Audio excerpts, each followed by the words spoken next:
नमस्कार साथियों, आज हम राजस्थान करंट एग्जाम क्वेश्चन भाग 2 पर चर्चा करने जा रहे हैं।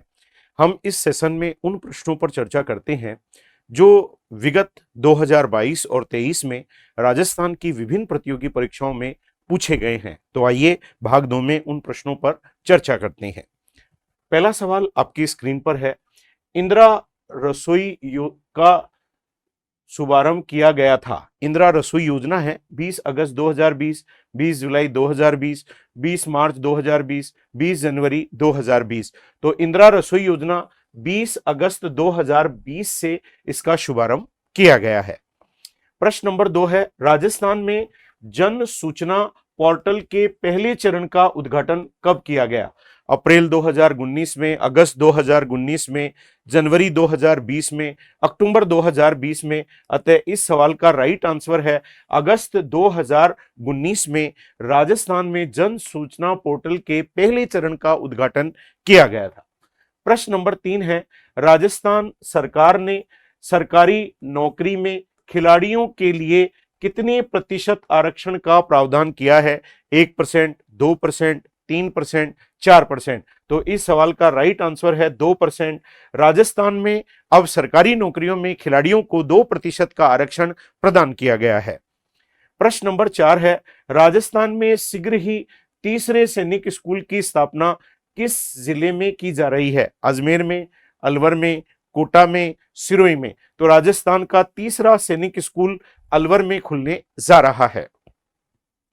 प्रश्न नंबर 5 है, पद्मश्री पुरस्कार विजेता जोधपुर के लाका खान को किस क्षेत्र में कार्य करने हेतु यह पुरस्कार प्रदान किया गया है? पर्यावरण संरक्षण, भाषा एवं साहित्य, शिक्षा, संगीत कला। अतः जोधपुर के लाखा खान का संबंध संगीत कला से है, तो इन्हें पद्मश्री संगीत कला के क्षेत्र में प्रदान किया गया है। प्रश्न नंबर 6 है, राजस्थान में प्रथम राजस्व दिवस का आयोजन कब हुआ?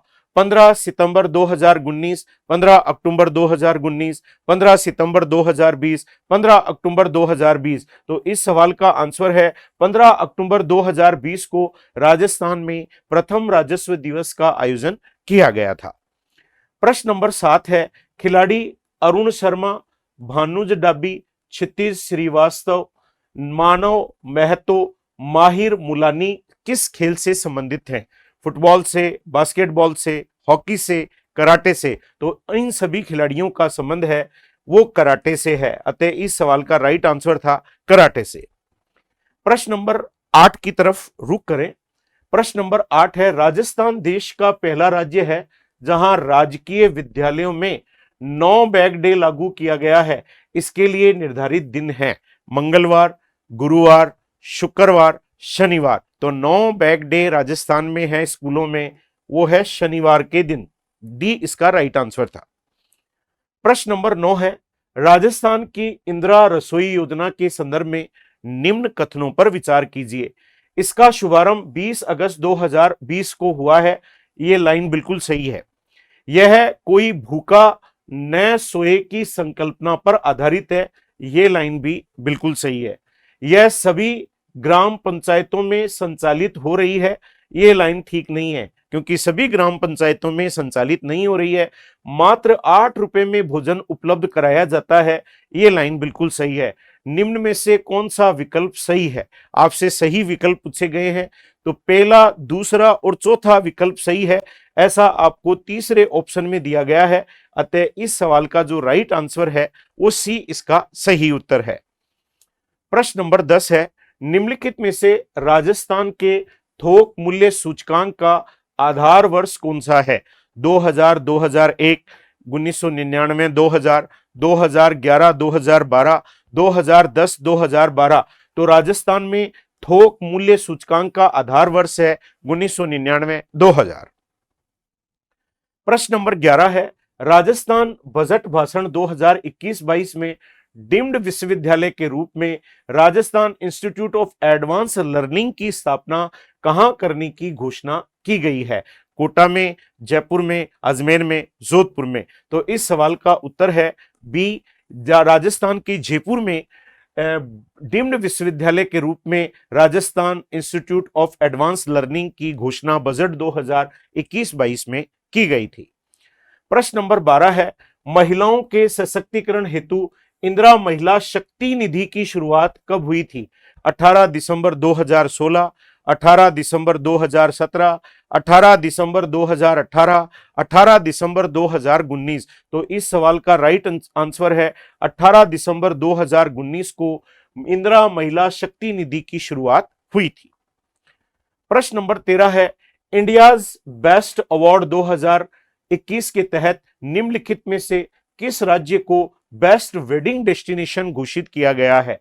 मध्य प्रदेश, गुजरात, राजस्थान, केरल। तो राजस्थान को बेस्ट वेडिंग डेस्टिनेशन के राज्य के रूप में घोषित किया गया है। प्रश्न नंबर 14 है, मुख्यमंत्री कार्यालय में फरवरी 2021 को यथा विद्यमान निम्नलिखित में से कौन आर्थिक सलाहकार हैं?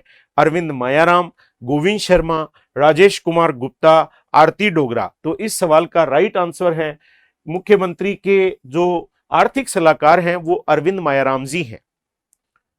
प्रश्न नंबर 15 है, उत्तर तलाई सिविल एयरपोर्ट स्थित है 12 में, जैसलमेर में, बाड़मेर में, जालोर में। तो इस सवाल का जो राइट आंसर है उत्तर तलाई सिविल एयरपोर्ट बाड़मेर जिले में स्थित है। प्रश्न नंबर 16 है, जनवरी 2022 में त्रिदिवसीय योग महोत्सव की मेजबानी किसने की थी? राजसमंद ने की थी, करौली ने की थी, जयपुर ने की थी कि उदयपुर ने की थी? तो इस सवाल का राइट आंसर है राजसमंद ने योग महोत्सव की मेजबानी वर्ष 2022 में की थी राजसमंद। प्रश्न नंबर 17, कृषि मंत्री नरेंद्र सिंह तोमर राजस्थान में निम्न में से किस जिले में शहद उत्पादन के लिए किसान उत्पादक संगठनों एफपीओ का शुभारंभ किया गया? प्रतापगढ़ में, करौली में, बीकानेर में, भरतपुर में। तो इस सवाल का जो राइट आंसर है वो भरतपुर था। प्रश्न नंबर 18 आपकी स्क्रीन पर है, constitution club of Rajasthan project का शिलान्यास राजस्थान के मुख्यमंत्री द्वारा कहां किया गया है? जोधपुर में, जयपुर में, उदयपुर में, कोटा में। तो constitution club of Rajasthan project का शिलान्यास मुख्यमंत्री द्वारा जयपुर में किया गया है। प्रश्न नंबर 19 आपकी स्क्रीन पर है, राजस्थान राज्य क्रीड़ा परिषद श्रेष्ठ खेल प्रशिक्षकों को दिया जाने वाला अवार्ड कौन सा है? जो कोच होते हैं जिन्हें कौन सा पुरस्कार राजस्थान राज्य क्रीड़ा परिषद द्वारा दिया जाता है? Maharana Pratap award, Guru Vashishtha award, Major Dhyanchand award, Dronacharya award. तो राजस्थान में खेल प्रशिक्षकों को दिया जाता है गुरु वशिष्ठ अवार्ड, जो राज्य क्रीड़ा परिषद के द्वारा प्रदान किया जाता है। प्रश्न नंबर 20 है, राजस्थान सरकार ने ओलंपिक, एशियाई व राष्ट्रमंडल खेलों का नगद इनाम बढ़ाने का निर्णय लिया है। अब ओलंपिक खेलों में स्वर्ण पदक जीतने वालों को कितनी राशि दी जाएगी? 3 करोड़ रुपए, 1 करोड़ रुपए, 4 करोड़ रुपए, 2 करोड़ रुपए? इस सवाल का राइट आंसर है अब राजस्थान में ओलंपिक में अगर कोई स्वर्ण पदक जीत कर लाता है तो उसे 3 करोड़ रुपए की राशि प्रदान की जाएगी। प्रश्न नंबर 21 है, राजस्थान से साहित्य और शिक्षा हेतु वर्ष 2021 में पद्मश्री पुरस्कार किसे प्रदान किया गया? अर्जुन सिंह शेखावत, श्याम सुंदर पालीवाल, श्रीकांत दातार, लाखा खान। तो अर्जुन सिंह शेखावत को साहित्य और शिक्षा के क्षेत्र में पद्मश्री 2021 से राजस्थान की तरफ से सम्मानित किया गया। प्रश्न नंबर अगले 22 की तरफ रुख करते हैं। डेजर्ट नाइट 21 एक सैन्य अभ्यास का आधार केंद्र था। जोधपुर था, जयपुर था, बीकानेर था कि बाड़मेर था? अतः इस सवाल का राइट आंसर है वह था जोधपुर में डेजर्ट नाइट 21 युद्धाभ्यास आयोजित किया गया था। प्रश्न नंबर 23 है, राजस्थान के किस जिले में विश्व का तीसरा सबसे बड़ा स्टेडियम बनाया जाएगा? अजमेर में, जयपुर में, उदयपुर में, जोधपुर में? तो वर्ल्ड का तीसरा सबसे बड़ा क्रिकेट स्टेडियम जयपुर में निर्माणाधीन है, जयपुर में बनाया जाएगा, चौंप गांव के अंतर्गत। भारत पाक सीमा के पास घुटारू गांव में एक अनूठा पार्क विकसित किया जा रहा है। यह गांव राजस्थान के किस जिले में है? बाड़मेर में है, जैसलमेर में है, श्री गंगानगर में है, बीकानेर में है। तो घोटारू गांव कहां पड़ता है? ये जैसलमेर में पड़ता है। प्रश्न नंबर 25 आपकी स्क्रीन पर है। राजस्थान सरकार की एक जिला एक उत्पाद योजना के अंतर्गत दुग्ध का संबंध किस जिले से है? धौलपुर से है, जयपुर से है, अलवर से है, बीकानेर से है। तो इस सवाल का जो राइट आंसर है वह धौलपुर से है। तो देखा आपने किस तरीके के सवाल पिछले 2022 और 2023 के एग्जामों में हमारे राजस्थान में जो प्रतियोगी परीक्षा हुई उनमें क्या लेवल रहा है, किस तरीके के प्रश्न आपसे पूछे गए हैं। इन्हीं को मानक बनाकर आप अपनी तैयारी कर सकते हैं।